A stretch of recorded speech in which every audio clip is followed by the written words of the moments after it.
I never thought garden gnomes would become my battleground, but when you live next to someone like Karen, even the smallest decoration becomes a declaration of war. This is the story of how a 72-year-old retired art teacher turned HOA president into a legend she'd never live down. My name is Margaret, and I've lived in this neighborhood for 38 years. Long before the HOA existed, long before Karen moved in, and definitely long before anyone cared about what color you painted your mailbox. My husband Tom and I bought this house in 1986. We raised 3 kids here. We planted every tree in our yard. And yes, we loved our garden gnomes. Tom started the collection. It was his quirky hobby. Every anniversary, every birthday, he'd add a new gnome to our garden. Fishing gnomes, reading gnomes, sleeping gnomes. By the time he passed away 5 years ago, we had 47 of them, each one with a story, each one a memory. After Tom died, those gnomes weren't just decorations anymore. Te wari him, his smile, his humor, his way of making everything feel a little less serious. I'd sit on the porch with my morning coffee and look at them, and for a moment, he was still there. Then Karen moved in next door. It started small. A complaint about my rose bushes hanging over the fence. A note about my garbage cans being visible from the street. Standard HOA nonsense that I politely ignored. But then one morning, I came outside and found something that made my blood run cold. My favorite gnome was gone, the one Tom gave me on our 30th anniversary. A little gnome with a fishing pole and a peaceful smile. Just gone. I thought maybe it fell. Maybe an animal knocked it over. I searched everywhere. Nothing.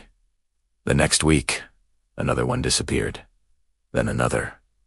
Within a month, I'd lost 7 gnomes. Not broken, not damaged. Just vanished. That's when my neighbor across the street, Patricia, came over with her phone. She'd installed a security camera after someone kept leaving shopping carts in her driveway, and she'd caught something on video. Karen.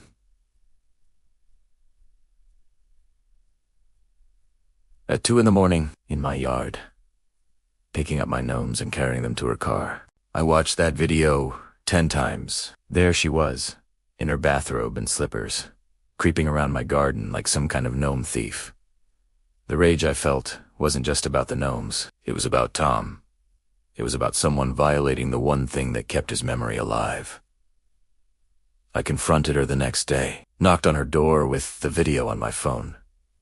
She didn't even deny it. She said, and I'll never forget this, those tacky things are bringing down property values. The HOA has standards. Margaret, you're ruining the aesthetic of our community. Our community. Like she owned it. Like 38 years of my life here meant nothing compared to her 2-year tenure as HOA president. I filed a police report. The officer was sympathetic but said without proof. The gnomes were destroyed or sold. It was a civil matter. Karen had to return what she had, which was only 3 of them. The others were disposed of, according to her. Disposed of, like Tom's memories were trash. The HOA backed her up, said while removing items from someone's property wasn't endorsed. My excessive lawn ornaments did violate the vague aesthetic standards clause. They gave me 30 days to reduce my gnome collection to 3 gnomes. Maximum. 3 gnomes. Out of 47 memories. I couldn't sleep. I couldn't eat. My daughter Sarah came over and found me crying in the garden. She said, "Mom, we need to fight this." But I didn't want to fight anymore. I was 72 years old. Primera HOA ese taller. That night, something changed. I was looking through Tom's old workshop in the garage, and I found his sculpting tools. Tom wasn't just a gnome collector. He was an artist. He'd made a few of our gnomes himself, carved them from stone, molded them from clay. And that's when the idea hit me. If Karen wanted to dictate my garden, fine. If the HOA wanted to limit me to 3 gnomes, fine. But nobody said anything about the size of those gnomes. I spent the next month researching, planning, designing. I called in favors from Tom's old art studio friends. I contacted a sculptor from the next county. I maxed out a credit card I've been saving for emergencies. Because this was an emergency of the soul. The design was simple, but perfect. A garden gnome. 8 feet tall, made from reinforced concrete and rebar, weighing approximately 2,000 pounds. painted in the most vibrant, cheerful colors imaginable. Bright red hat, rosy cheeks, a fishing pole in his hand. It was Tom. Larger than life. Impossible to ignore. The day it arrived, the entire neighborhood came out. A flatbed truck, a small crane, professional installers. They positioned it right in the center of my front yard, visible from every angle of the street. Karen came running out of her house, like her hair was on fire. "What is that?" she screamed. I smiled, the first real smile I'd had in months. "It's a garden gnome, Karen. Just one. Well, within HOA regulations." She sputtered, pointed, threatened to call the police. The city, the President of the United States for all I cared, but there was nothing she could do. I'd checked every single municipal code, every HOA bylaw. Height restrictions only applied to structures and fences. Weight limits didn't exist for lawn ornaments. Visibility from the street, the bylaw side excessive quantities, not excessive size. It was completely, entirely, beautifully legal. The HOA emergency meeting was legendary, Karen demanded. I remove it immediately. She brought charts. She brought printed guidelines. She even brought a petition signed by 3 neighbors. But Malauer, who happened to be my daughter Sarah, had done her homework. Every argument Karen made, Sarah countered with the exact bylaw that allowed it. The HOA president looked through the documents, looked at Karen, and said, "I'm sorry, Karen, but Mrs. Patterson is technically in compliance." Karen's face went through every shade of red. "This is ridiculous. It's an eyesore. It's offensive." The HOA lawyer stepped in. "Ma'am, your personal aesthetic preferences aren't grounds for removal. The gnome meets all current regulations." That's when things got interesting. See, Karen had been using her HOA position to bully people for 2 years. The family with the trampoline there, kids loved. The couple with the vegetable garden. The veteran who flew an American flag 1 inch larger than regulations. All of them were at that meeting. And one by one, Tay stood up. "If Margaret's gnome is allowed, I want my trampoline back. I want to replant my tomatoes. I want my flag." The HOA board realized they'd created a monster by enforcing ridiculous rules to satisfy Karen. They'd built a framework that now protected my 8-foot gnome, while also revealing how absurd their regulations were. Within a week, the HOA bylaws were under review. Within a month, they'd rewritten half of them. Karen resigned as president, citing stress. She avoided eye contact with me for 6 months.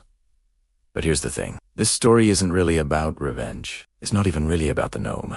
One evening, a little girl from 3 houses down came to my yard with her mother. She looked up at the giant gnome with wonder in her eyes and said, "Mommy, it's beautiful."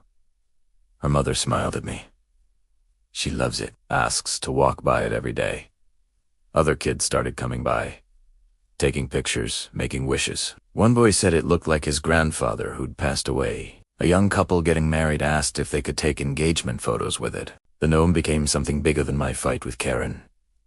It became a landmark, a conversation starter, a reminder that sometimes the things others call tacky or excessive are actually full of love and meaning. I sit on my porch now, just like I used to, with my morning coffee. The giant gnome stands there in the garden, surrounded by the 3 regular-sized gnomes I kept. And I swear, sometimes when the light hits it just right, I can see Tom smiling. Karen eventually moved. Sold her house last spring to a lovely young family with twin toddlers who absolutely adore the gnome. They bring it flowers sometimes, leave little toys at its base. People ask me if I regret the money I spent, the time I invested, the battle I fought. The answer is no, not for a second, because sometimes when people try to take away what matters most to you, you don't shrink. You don't disappear. You build something so big, so bold, so undeniably you that no one can ever ignore it again. The HOA. They learned that rules are only as good as the spirit behind them. That aesthetic standards shouldn't erase personality. That communities aren't built on uniformity. They're built on character. And Karen, well, I hope she learned something too. That you can't steal someone's joy. You can't regulate away someone's memories, and you definitely can't win a fight against a 72-year-old woman who has nothing left to lose and everything to prove. My daughter asked me last week if I'd ever take it down, move it, donate it to a park or something. I looked at that gnome, standing guard over my garden, over Tom's memory, over 38 years of my life in this neighborhood. Never, I said. That gnome isn't going anywhere. And you know what? Neither The lesson in all of this isn't about HOAs or garden gnomes or even petty neighborhood disputes. It's about standing up for what matters. It's about finding creative solutions when people try to box you in. It's about turning your pain into something beautiful, something meaningful, something that outlasts the people who tried to hurt you. Tom would have loved it. Not just the gnome itself, but the fight, the creativity, the absolute audacity of it all. So if you're dealing with your own Karen, your own HOA nightmare, your own situation where someone's trying to take away something precious to you, remember, sometimes the best revenge isn't revenge at all. Sometimes it's building something so magnificent, so joyfully defiant, that it becomes impossible to ignore. And sometimes that 8-foot garden gnome isn't just a statue in your yard. It's a monument to love, to loss, to resilience, and to the unshakable truth that no one, not Karen, not the HOA, not anyone, can take away what's truly yours. 3 years later, the gnome still stands. Kids still visit. Tourists still stop for photos. The local newspaper did a feature on it last Christmas. And me, I'm still here. Still drinking my morning coffee, still looking at my garden, still feeling Tom's presence in every ridiculous, wonderful, oversized inch of that concrete gnome. Karen wanted me to conform, to shrink, to forget. Instead, I built a monument, and that, my friends, is how you win.